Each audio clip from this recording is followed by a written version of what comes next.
ఈరోజు చూపించారు.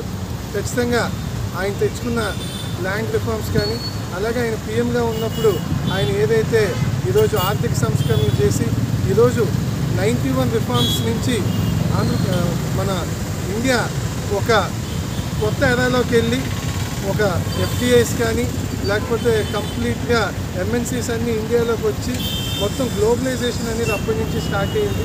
ఖచ్చితంగా టీవీ గారి చరిత్ర మనం తెలుసుకోవాలి. అదేవిధంగా లాస్ట్ ఇయర్ ఏదైతే సెంట్రల్ గవర్నమెంట్ ఇవన్నీ గుర్తించి ఆయనకి భారతరత్న ఇచ్చారో నిజంగా తెలుగు వాళ్ళందరూ కూడా చాలా గర్వపడాలి. ఈరోజు ఆయన స్మరించుకునే అవకాశం మరొకసారి పెంచినందుకు